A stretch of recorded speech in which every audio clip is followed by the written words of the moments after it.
Hello, everybody. G'day, wherever you are in the world, and thank you for joining us. Welcome to this Sensations English monthly webinar for teachers, returning after a short break while we were at a lot of conferences and then needed a little break. I'm Adam, the Education and Learning Innovation Director at Sensations English, and I'm delighted to be with you today for Michelle's webinar on Too Much Information, AI, and the Search for Truth in the Language Classroom.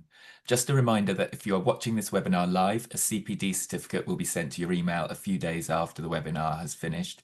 And if you're watching this as a recording, please make a note of your own professional development activity. The webinar will last about an hour with time included for questions at several points during Michelle's talk, and she will be asking you to get involved during the talk as well. Please write any questions you have in the Q&A box. The Q&A button will appear when you move your mouse to the bottom of the Zoom window. And if someone's already written the same question, you can click the thumbs up button next to that question and move it higher up the list rather than writing it again. And if you need any help during the webinar, please contact me in the chat box. Now, Sensations English is focused on helping teachers develop their skills, and we're delighted to be hosting webinars for teachers to support quality evidence-based practice. You can view all of our previous webinars on the Sensations English webinars website, including monthly webinars and special series on using video in ELT and using using other resources in ELT. And these include the recordings and the slides from the sessions as well. We hope that they will help you to develop your own practice and expand on your use of authentic resources in classes. Sensations English level lesson resources are a great advance in content in ELT. We have over 650 videos and news articles, all at 5 levels of English and with ready-made learning activities. So they make using video and news accessible to learners and hassle-free for teachers. Our Sensations English Schools edition includes subscriptions for all your teachers and students and a digital teacher gradebook, which lets you organise your students into classes, set work, and create reports to review your learners' progress. To start using that, just go to the link that I'll share in the chat and sign up. But now, back to the webinar today and to tell you a little bit more about today's speaker. Michele has a first degree in modern languages and a master's in applied linguistics. After teaching EFL in Greece for 11 years, she moved into publishing and has written several ELT course books for young learners and teenagers, as well as working as a teacher trainer and examiner for the Cambridge ESOL exams. In the last 10 years, Michele has specialised in EAP teaching and currently works at the University of Lancaster, where she is the academic lead for pre-sessional English courses aimed at international students embarking on undergraduate and postgraduate degrees. Michele, thanks once again for being here, and it's over to you. So I'm going to stop sharing and let you take the stage. Okay, thanks very much, Adam. Thanks for inviting me to talk. I feel very honoured. And yeah, I'm looking forward to having an interesting discussion with you because I think this is a topic, AI in the classroom is a topic which everybody has strong feelings about. So yeah, as Adam said, obviously this is a webinar. I'll be doing most of the talking probably, but I would like you to get involved and do ask questions and stop me if you want to, because I'd like it to be more of a discussion than just a monologue from me. Okay, so I'm just going to share my screen.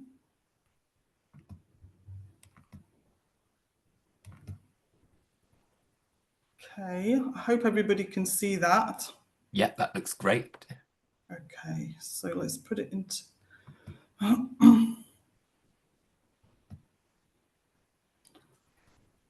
Okay. So the first question, and let's dive in with this. So why is truth important in language teaching? And I think, well, obviously, for us as language teachers, if we don't have a true picture of our students' abilities, then how can we help them to improve? And as we all know, AI has the potential to create fake news, which means it also has the potential to create fake essays. And that can be a problem for us as teachers.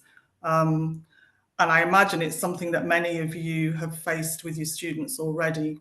So I'll be interested to know what your feelings are about it. So I'd like to start by asking you to think about this question. This is a Mentimeter scan. So all you need to do is scan the code or enter the number that's at the top of the slide there. And I'd just like to know how you feel about the use of AI by your students. And you may not have come across any use of AI. We might be talking about possible use of AI rather than actual use. But just any feelings that you have about it, I'd love you to share them with me now, or with the group.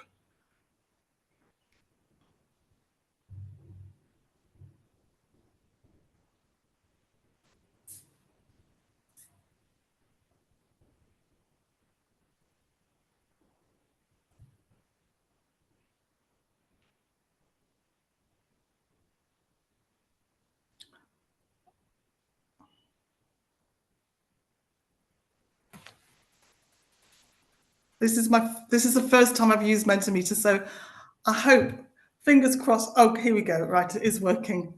Okay, so we've got a few words coming up here. So anxious, yeah, definitely. That's what I expected to hear. Concerned, worry, yeah, definitely things that I felt. Unsure, again, I think that's something we can all sort of identify with, because AI is changing so fast that we feel, it's hard to keep up sometimes. And then I've got, okay, that's interesting. Somebody said happy. That's great that you feel happy. I'd like to know more about why. But yeah, I mean, AI also has potential. It's not necessarily a negative thing. It does have great potential to help us in all areas, including language learning. So fair enough. Go for it. Yeah, again, another positive comment. So it's great that it's not all gloom and doom. Anything else anybody want to add? Okay. Great. So moving on then, the questions that I'd like to discuss in this talk today are, first of all, what are AI large language models? How do we detect their use in students' writing? How can we discourage students from using AI tools in their assignments? And finally, how can we encourage students to think critically in this so-called information age? So, first question then, what are AI large language models? And I'm sure you're probably very familiar with them. You probably know more than I do about them, but just to give a bit of background so that we're all on the same page. So they are systems capable of understanding and generating human language. They're trained using vast amounts of text from lots of different sources. And I've highlighted the third point here. So they can generate coherent and contextually relevant responses. They can translate to languages other than English. They can summarize text. They can answer questions and also assist in creative writing. And it's this that we're really interested in as language teachers, that how far they can have a role in the writing process. Yeah, most of us, everybody's familiar with them in the form of chatbots and virtual assistants. ChatGPT, again, everybody knows what it is. This is the most famous LLM. And okay, opinion is divided. Is it a useful writing assistant, or as Naomi Barron calls it, a language sausage machine? And that metaphor, I think, is fairly obvious. The idea of language being churned out by a machine in pre-packaged kind of, pieces, very far from what we think of as, human language, very far from the sort of creative, beautiful flowing kind of language that is human, or we think, at least we think of it as human. So that's the question. And the responses before, some positives, some negatives. So let's move on. So the next question then for us as teachers is, how can we detect AI use in writing? Assuming that we don't want our students to use it, or at least not for certain things. And we'll talk about in more detail about that in a minute. So I've got a little test for you here. And this is taken from some research done fairly recently. And it was to see if teachers could recognize the difference between something written by AI and something written by a university student. So it's important to say here that this test was done not on second language learners, but on university students in a psychology department speaking their first language. So yeah, they're not second language learners. So I'd like you to have a go at this now. So it says, look at the prompt and 2 answers. Which has been written by AI and which has been written by a university student? This is the prompt. Write a definition, example, and explanation for the following term: phonemic awareness. So for the definition, write a concise statement of what the term means. For the example, describe a concrete and specific instance of the term. The example can be made up. Explanation, provide a theoretical implication of the term or state an important scientific fact about it. Your complete answer should be 3 to 6 sentences long. So 2 different responses to this prompt. And my question to you, take a little bit of time to read through both of them. Which do you think has been written by AI? And when you think you've decided, could you write either 1 or 2 in the chat, and then maybe Adam could feed back to me what your responses are. So just take a few minutes to read through.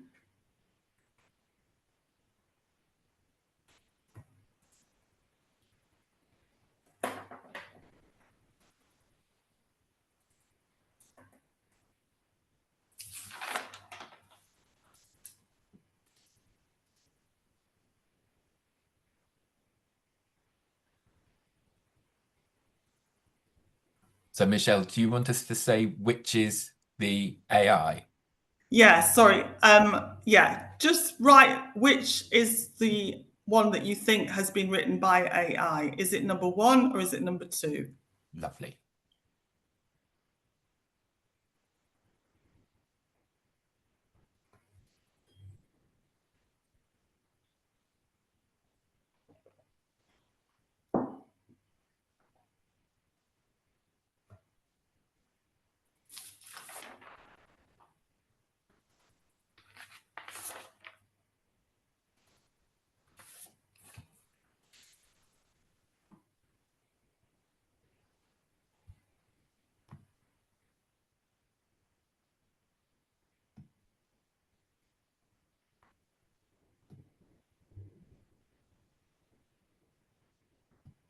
So we've got a mix coming through.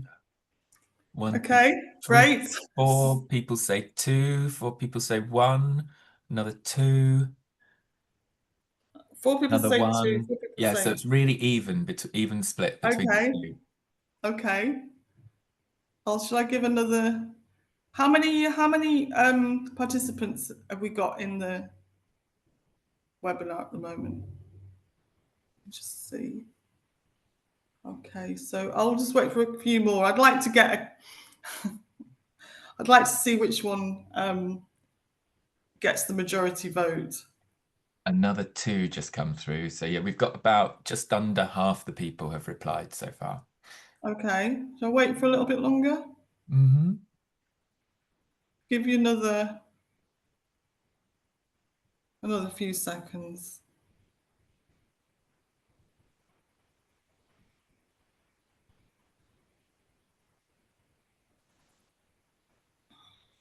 It is actually quite a complex thing, actually. It took me a while to understand what was being asked here.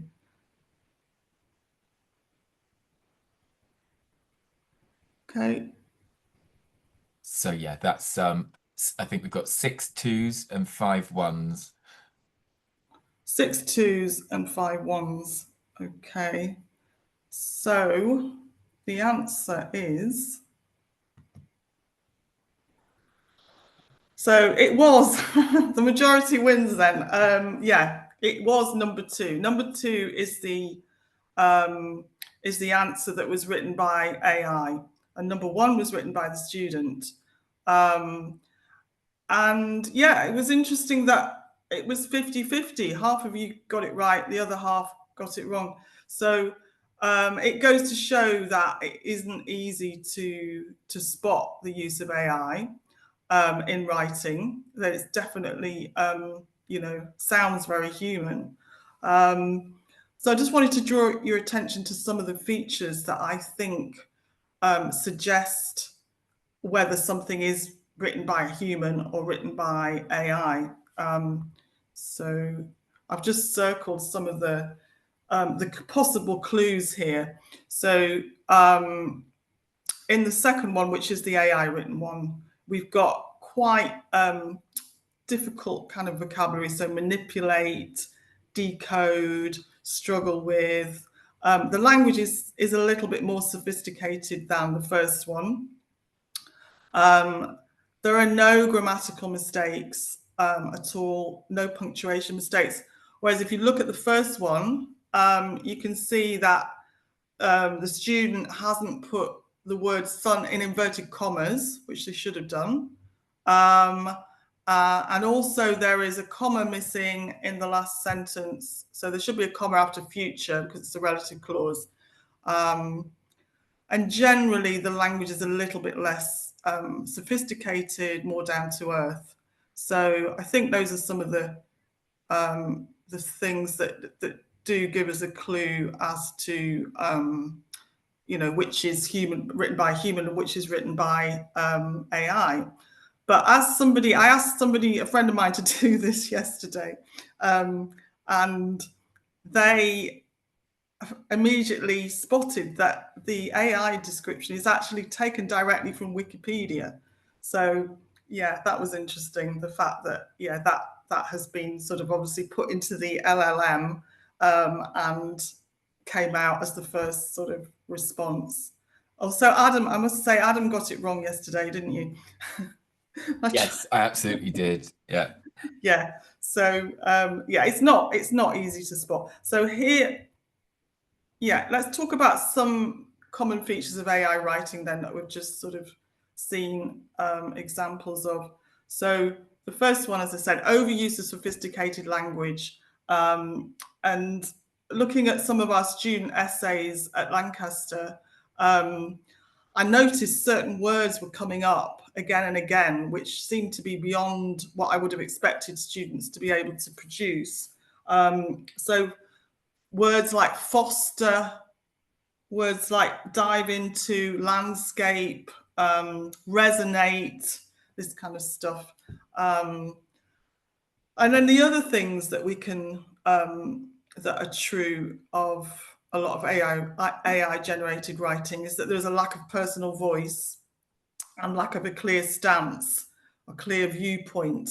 And these are obviously things which in an essay, if you're thinking about essay writing, are very important. And if they're not there, then it's not a very good essay. So those are things that AI can't do very well. And if they could suggest that if they're not there, that something's been written by AI.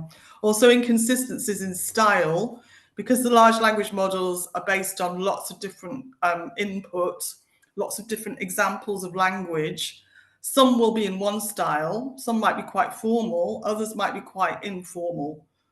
So if AI is asked to write a whole essay, you might see this jump between register or different registers. And then the next thing is about hallucination. What is called, it's a new term used to describe when AI produces incorrect information and incorrect references, academic references. So hallucinations is a new term that's, well, it's not a new term, but it's new in the sense that it's applied to describe these cases. And there was a recent example of something that was suspected of being written by AI, which was in the news a couple of days ago. And I'll just show you so this story, I don't know if you heard about it. And it's about a report that came out from the Trump administration, quite an important high-profile report on children's health. And when people check the references in the report, the references to supposed studies that it was referring to, they were found to be fake. So this strongly suggested that AI had been used to write this whole report. So that was a bit scandalous. Yeah.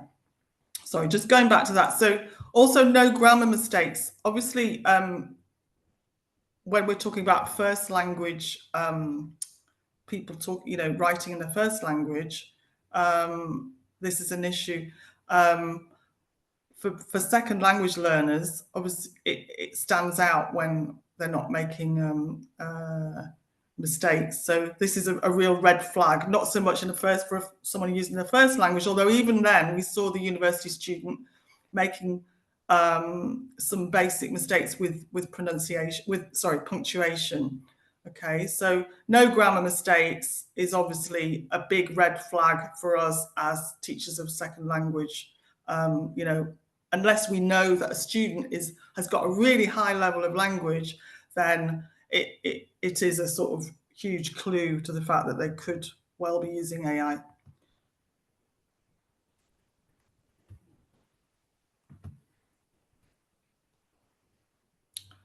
Okay, so in spite of all these characteristics of AI that we might be aware of, it can still be hard to detect AI written essays. Research shows that teachers can only spot an essay written by ChatGPT 70% of the time.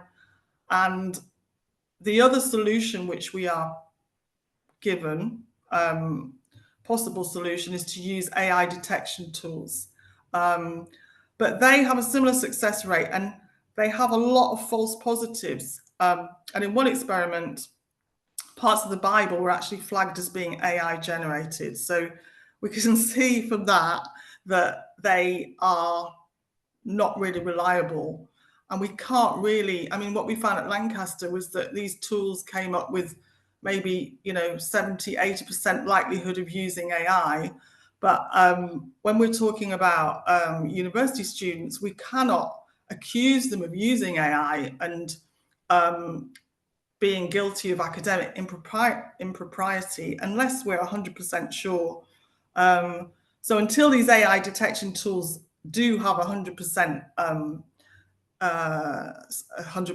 kind of success rate, then we can't really rely on them.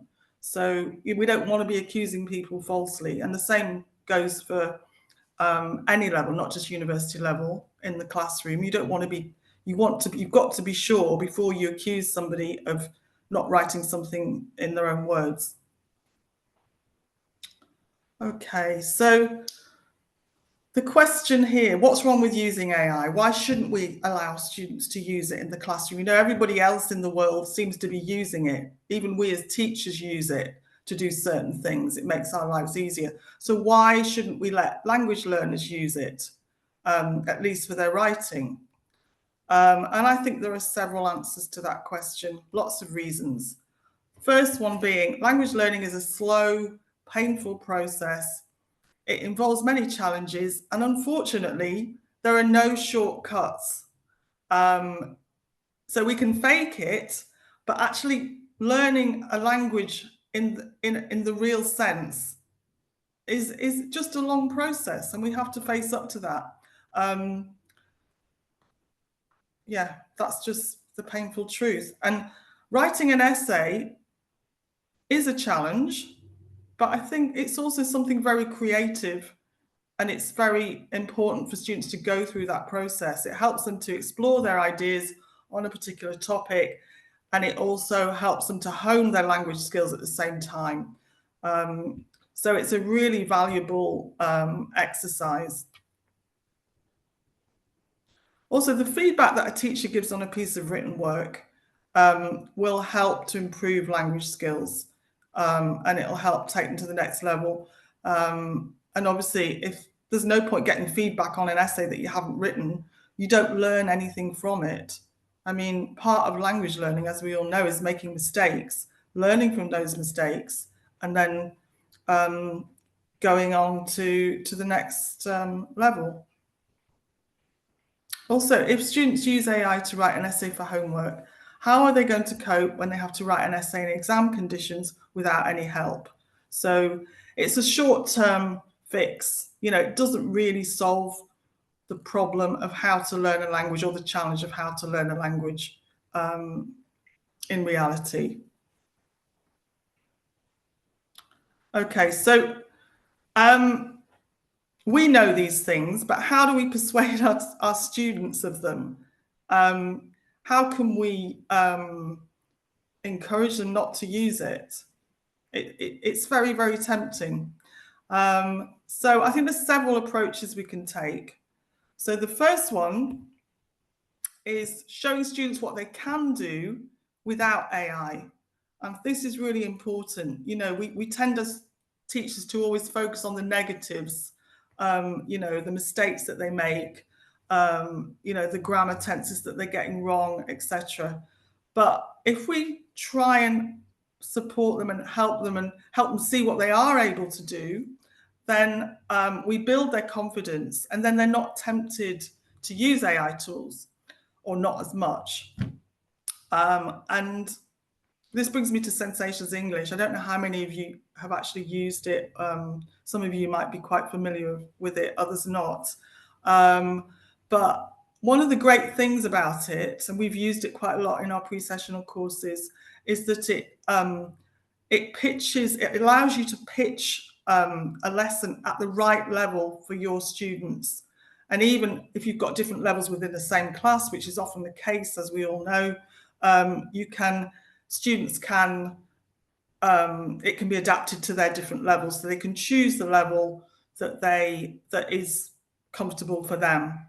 And that is a huge advantage for teachers and students. And I think it means that you haven't got those situations in a classroom where you're sort of pitching it at let's say, a high level, to satisfy the students that are at that level, and you've got a few that are just feeling left behind, and that's when they feel tempted to cheat, basically, because they feel they can't keep up. So yeah, I mean, Sensations really helps to address that problem, and it works really well, both in the classroom and out of the classroom, where students can work autonomously and do activities on their own, get feedback, etc. And then when they feel ready, they can move up to the next level. They can gauge it themselves. They can find out what they're comfortable with. Obviously, it has to be a little bit challenging, but not daunting. We don't want to make them afraid. Fear doesn't work. Language learning doesn't work when students feel afraid.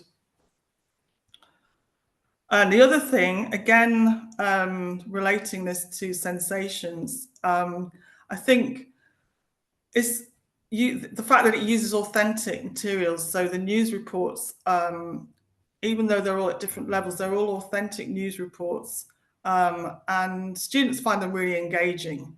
And I found them to be much more sort of engaging to students than course books, because the topics are updated really quickly. It's all very recent news, and it's something that students find quite motivating, because they feel even if they're at a low level, they can still understand a real piece of media, a real news report. And I think that's really empowering. So yeah, starting at A1 level right up to C2, they can engage with real, real news. Yeah, and there's a lot of different topics, so everyone can find something that they're interested in. Yeah, so it's just enjoyable. It's making it enjoyable. When something's enjoyable, you're not tempted to take shortcuts because you're enjoying the process. Okay, and finally, the other sort of approach that I would recommend with writing in particular is teaching it step by step. And I think sometimes we underestimate how difficult a skill writing is, even for us writing in our first language. So, all the more for students writing in a second language. And one way we found that works quite well is to teach or ask students to do an assignment in bits, bit by bit, step by step. So if they're given an essay question, write 1,000 words on this topic, it's quite overwhelming. It can be quite overwhelming.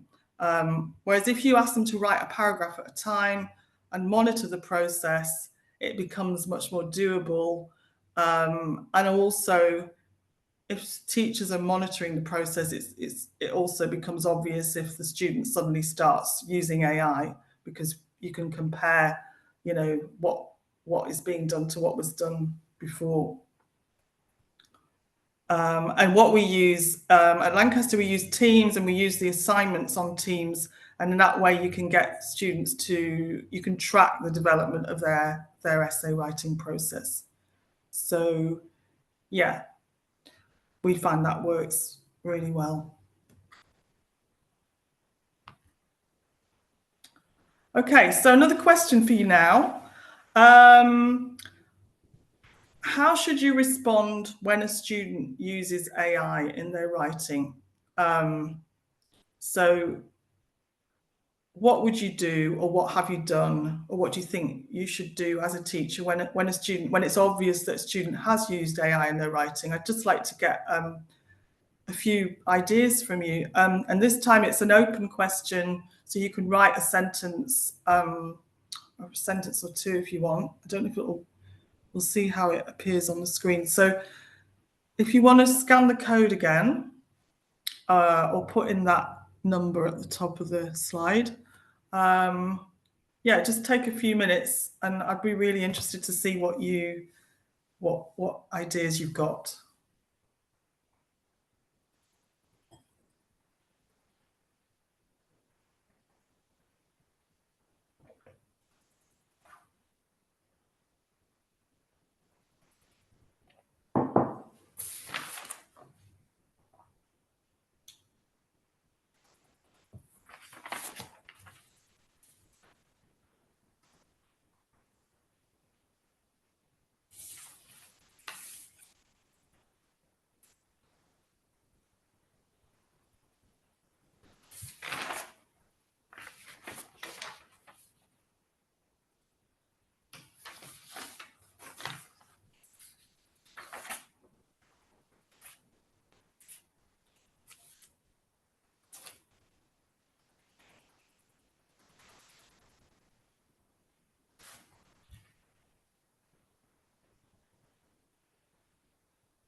Okay, so there's some answers coming through here. So try to consider why the student has used it, talk to them rather than punishing them for it. Yeah, I definitely agree with that. Somebody else has put by speaking to the student initially. if they tell us in a footnote that they did and how they used it, then I'd like to encourage that use and ask them about its appropriacy, limitations, etc. Definitely, yeah. Start a conversation about how they've used, how you'd like them to use it or not use it. Definitely. Have a discussion on the pros and cons of using AI. Yeah. Ask them to explain the work in their own words and give them an opportunity to write a summary of it. So I can't see because of that. Yeah, that's a great idea. Yeah. So to redo, to rework what they've done in their own words.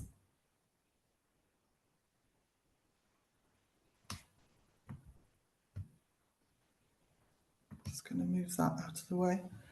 Ask the student if they feel their writing is made and discuss how they can improve their writing. Yes. Okay, so opening up a conversation about it, I definitely agree with that. Talk to the student about the school's AI policy, allow them to resubmit the work. Definitely, yeah. So I think one of the key things about AI is that we're all a bit confused about it, including students. So it's not, sometimes they don't realize that they aren't allowed to use it. So we have to make that clear. We have to clarify, as a couple of you said, what is acceptable and what isn't. Give students guidelines on how to use AI. Exactly. Yeah.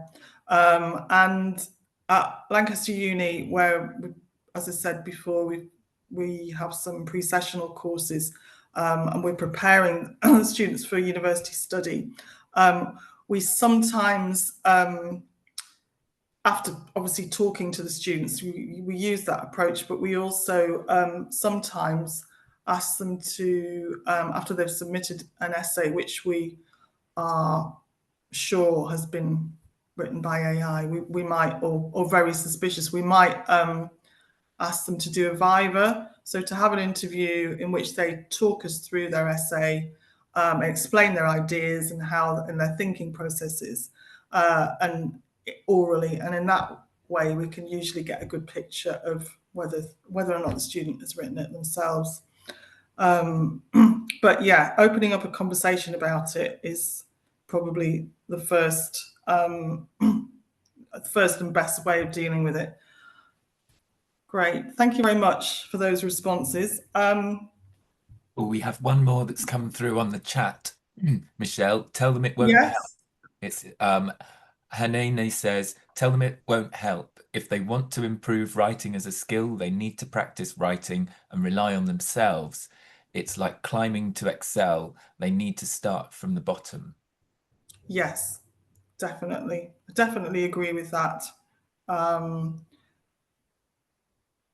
What was the first bit again, Adam? Sorry. Tell them it won't help. Yeah, They want tell to them it improve won't writing help. as a skill, they need to practice writing. Yes, yes. So learning the basics of writing before you start to play with AI. I mean, I think at some point in the future, everybody's going to be using AI in their writing. But when we're talking about language learning, it's a different skill. We're trying to build up that skill, and you know that has to be, that those skills have to be gained before you can then apply AI to those skills, if you see what I mean. So it's like, you know, you can't start from AI. You have to learn those skills. And then when you know them, you may use AI to make the writing process easier. But you can't learn from AI. It's just basically faking knowledge that you don't have. So I wanted to show you an example of a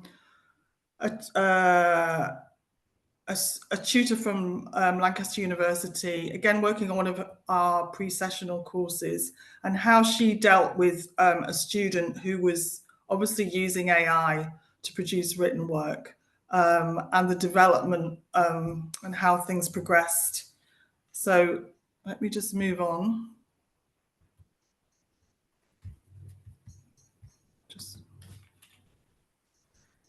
So Berwyn was the student, and in week 2 of the pre-sessional course, she was asked to do they were doing little mini projects, and the project was to take a famous picture or a famous landmark and edit it in a way to make a sort of new, funny kind of version of it. And that's what she did, and that's her photo, and that's her description of the photo underneath. And as you can see, the language is really not what you'd expect from, well, she was A2 level, A2, possibly B1 level, quite a low level student. So this kind of language was just not what she could have produced naturally. You can see things like, and also it's very strange. On a day when Egypt's sands were especially lively, I found myself standing in the presence of the majestic Great Sphinx of Giza. The sun was unyieldingly bright. So this word unyieldingly, I don't think many people, like native speakers of English, would ever use that. Definitely not in this context. So yeah, it's obviously not her language. And this is how the tutor responded. Hi, Berwyn. Although I love this photo and the story, some of the language in here is unusual and extremely advanced. If you're able to write like this, then you don't need to be in my class because your English is already perfect and you have nothing to learn. In your Padlet, and that's where they were writing these things on a Padlet, I really want to see your writing and your voice. I don't want anything perfect or written by software translation. Could you write this again, but completely from your own English? So she's asking to do something that a couple of you suggested, to rewrite the AI generated text that they submitted. And then further down the line, then moving ahead to week 8, and Berwyn's essay about happiness is on the right. It's a mini essay. It's a short essay on the topic of happiness. And the tutor's response is the essay is on the left and the tutor's response is on the right. And you'll see if you read it, it's got a lot of mistakes, the essay, but it's also got some positive things. And, you know, it makes some sort of sense. And it's obviously in the student's own language. And the tutor has put, I love this so much. I agree completely that happiness is everywhere, and that it's in the little things. I always find it in peaceful moments where I'm doing something simple that I love. So she's responding to the the meaning of the essay. And then she's put, well done for your writing. I can see this is your own original words, and that makes me very happy. Below is a revised version so you can compare the grammar and study some structures. Keep writing, you're getting better every week. So it's funny, it might seem funny to the student that she's getting a lot more praise for submitting something which is full of mistakes than submitting a perfect piece of writing, or near perfect, which she did in week 2. So I think there's a lot of things to applaud about this and about the way the tutor has dealt with it. And let's have a look at what she actually had to say. So this is how the tutor explains her approach here.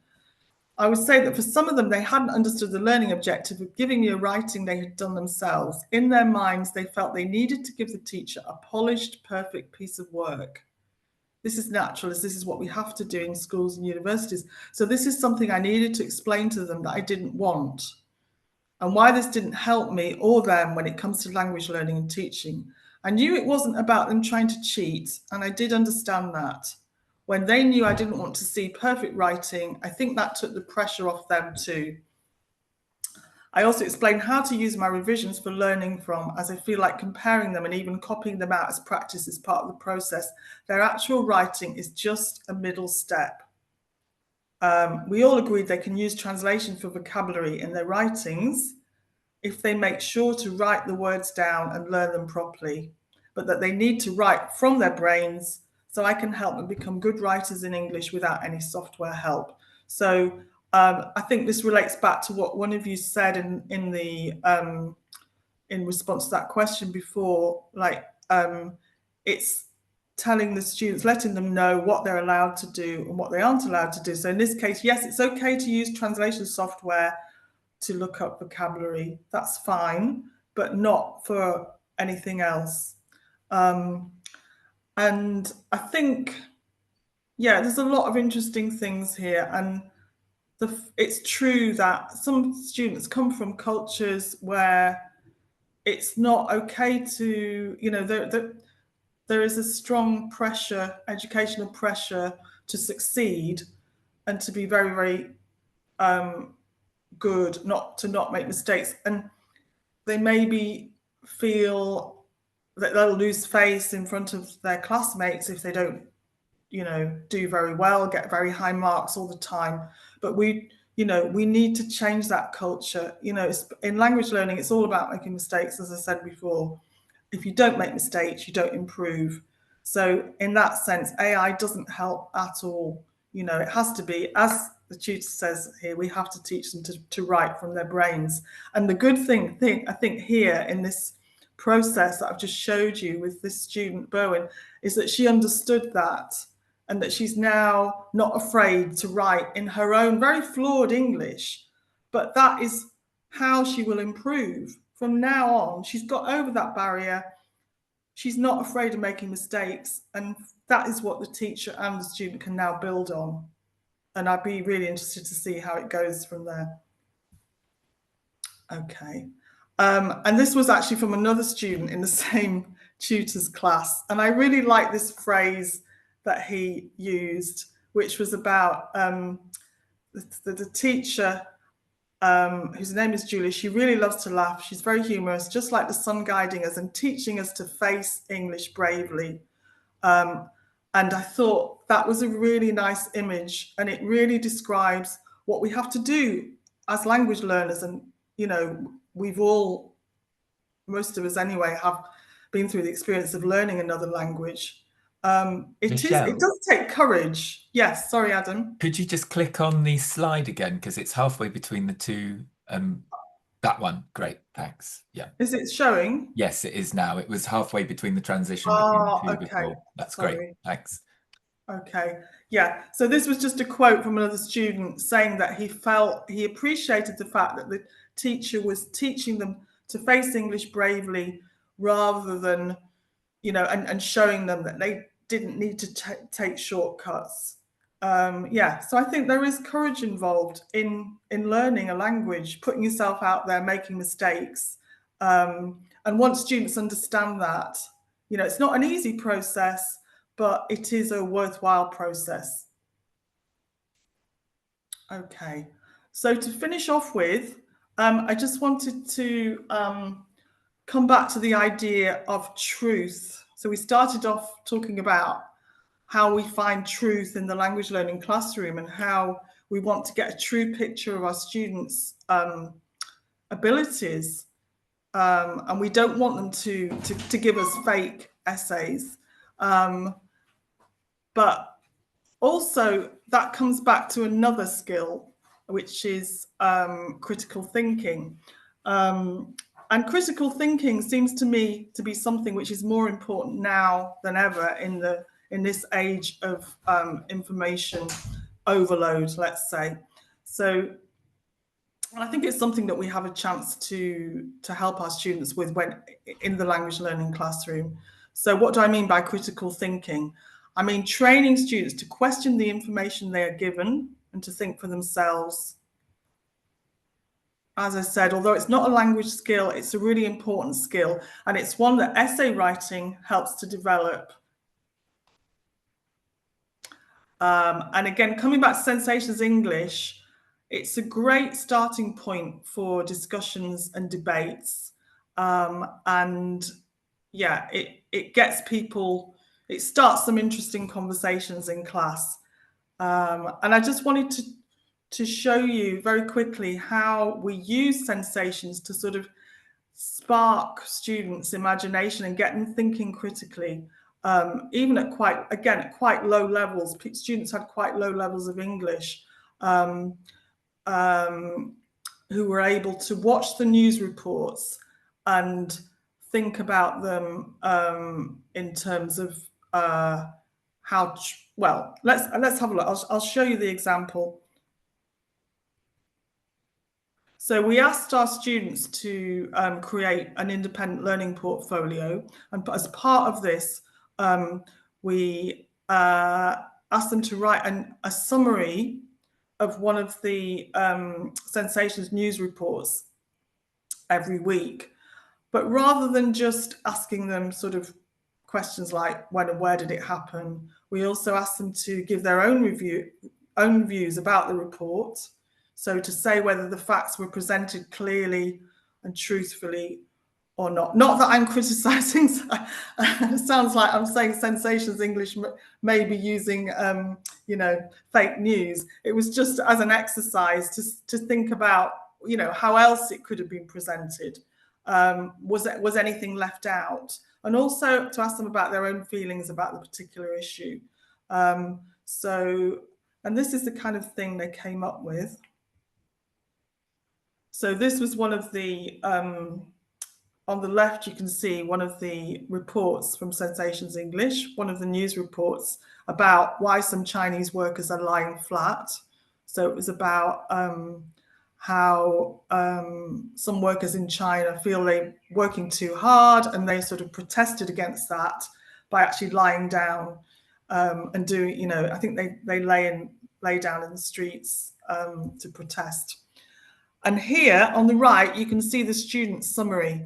So she's written a summary of the report. And the last paragraph, the bit beginning therefore, is her critique of the report. So I think the news is very true indeed. Many young people in China choose to lie flat. However, it's not comprehensive enough. This news should interview Chinese people about how to view this phenomenon. Some people may agree with lying flat, while others do not. So the news will become more comprehensive. So in a very sort of simple way, we have got students thinking about news, thinking about how the media presents news, different angles. And I think these critical thinking skills are really essential in today for many, many reasons. Being able to distinguish what is fake, and also being able to not let people mislead you, not be misled by the media and by fake news. And I think that's it. I just wanted to finish by with this quote, which I think is a really nice summary of the kind of things we've been talking about today. And in a very relevant, even though it was written or spoken by George Orwell at least 50 years ago. I'm not sure exactly when, but it seems very relevant for today, and very relevant to us as language teachers. So thanks very much for listening. And if you've got any questions, I'd be more than happy to discuss them, try to answer them. Thank you ever so much for that talk, Michele. Very insightful and lots of good ideas for us to work with and give us some confidence in handling the use of AI in the classroom. And we've got one question so far from the audience. I've got a couple of my own, but remember to use the Q&A box or even the chat to ask any questions that you have. One of the first things is a comment from Hanene, who says, part of the reason why students use AI is that they are under pressure or they want to leave a good impression. And the fact that they can't do it creates frustration and leads to relying on AI. What's your perspective or advice that you could give on that? I'd be interested to know. Yeah, I can see the question there. Yeah, I think it all comes down to the teacher. I think the teacher has to understand that that this is happening first of all, um, and deal with it in the way that, in a sensitive way, the way that the tutor dealt with it. That in the example that I gave you, that this culture of trying to be the best has to, that it doesn't work in a language learning context. The idea isn't to try and be the best, it's to try and develop your language. And that is a slow process. And it can't, if you, if it, if you produce a perfect essay without having done the work, then it's not your essay. What is the point of that? So I understand there is a lot of pressure on students to succeed, but you're not, at the end of the day, you're kind of cheating yourself if you don't go through the process of that you need to go through in order to perfect or to develop your language skills. But it's Yes, and difficult. that's it. And one of the other comments in the chat was from someone who teaches at the Azerbaijan University of Languages, and he says some students tend to cheat us. I think that's the thing, isn't it? It's that kind of worry and approach to learning. But there's a Yeah. question here from Vasanta, and they say, in your experience, what do you think a teacher, irrespective of their subjects, could do to motivate students not to use AI? Yeah. I think it is, as I said in the talk, just explaining to them that it's a short fix, it's a quick fix, but it's not a long-term fix, because in their life they will have to do exams, they'll have to pass exams in English. They won't have that as a resource. So it might solve your problem for one assignment, but it's not going to solve your problems in the long run. Yeah, Yeah. I agree. And I'd like to know the other kind of way around. I've had teachers who've said, I'm worried about how my students will react if I take a no AI approach in my classroom because they're using Yes. it in other aspects of their Yeah. life. Have you had any experience of this, or what advice can you give? You mean of tutors being against? So if someone, if we go into a classroom and say no AI, Yes. and students are now quite used to using it in other Oh, parts yeah. of their What life, reaction they'll get? yeah, Yeah. I think they won't like it at first, but I think if you explain to them what your purposes are, then I think they'll understand, mm, because they can't just, at some point they will have to show, their ability will be tested, whether that be in some sort of discussion or in a written exam. um, they won't, and it won't help them improve. It's just not helping them in any way. So it's just, they won't like it, because we have got to the stage where we all sort of want these shortcuts. But I think it's important to explain to them that they have to learn the skills, the basic skills, before they can then take the shortcuts. yeah. I completely see that, and I think that's right. Got one other question which has been raised, and it is just sorry, let me find it. And it's kind of in your role as a manager as well. It's kind of the overseer of the course that you run. Is there anything you think it is important for school managers to do to support teachers in taking an approach to AI? Yeah, well, I think the first thing is to have a very clear policy.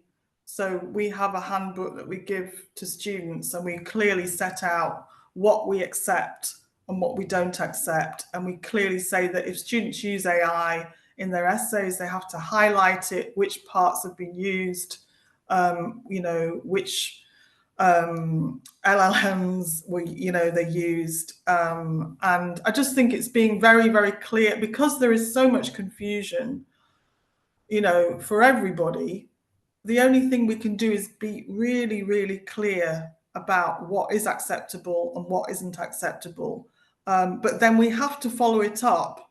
So there's no point putting these, rules in place, but then not checking it. So another big sort of challenge is getting tutors to check very carefully. And also that has to be consistent between the different tutors, because if one tutor checks and finds, a lot of students who've used AI and sort of reprimands them about it, and then another tutor just lets it go, then that creates huge problems, of parity and fairness. So it is giving, I think tutors see it as giving them extra work, which is I guess true in a way, but I guess we have to build that into their timetable, the extra time that it takes for them to do the checking.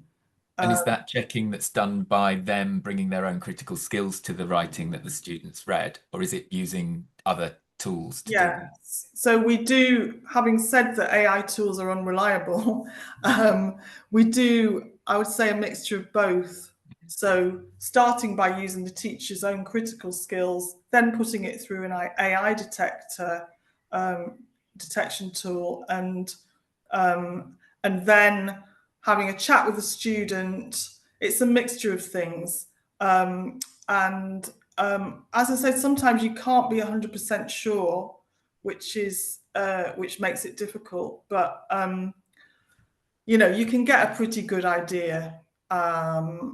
So yeah, but I think the key is making sure that all tutors are following the same policy. And it does take a lot of time. It does, because if you think in the past, you used to mark an essay, it was so straightforward. And now there's all these extra layers of things to think about. So it has created a lot of problems for us, and it's going to continue to do so. I mean, the other thing which we do is to get tutors to check. Obviously, I'm talking about academic essays here, to check the references carefully, because that was the thing which was a big indicator of AI being used, when the references didn't exist. But again, that takes a lot of time to check. So it is a bit of a pain. Yeah, and hopefully things like reference checking can happen more. There'll be a tool for that quite quickly, which can do that. Yeah, it's. But there'll also be a tool. There'll also be an improved version of ChatGPT which can do references. That's the problem. True. Yeah. So we're always trying to keep one step ahead, I suppose. Yes. And we are in our responsibility and our duties, the kind of like the gatekeepers of effective education. Yes. So any last comments or thoughts, Michele? Well, I just think that it's a subject which, people have very strong feelings about, and I've just enjoyed hearing everybody's input today, and the fact that although I seem to feel like I've talked a lot about the negative side of things, there are positive things as well, and I guess we just have to, accept that the world is constantly changing, and just keep revising and rethinking the way we teach. And I think it's quite a scary thing for students as well, and yeah, just sort of communicating with them about it. And that is the key, I guess. The teacher-student relationship, and that sort of,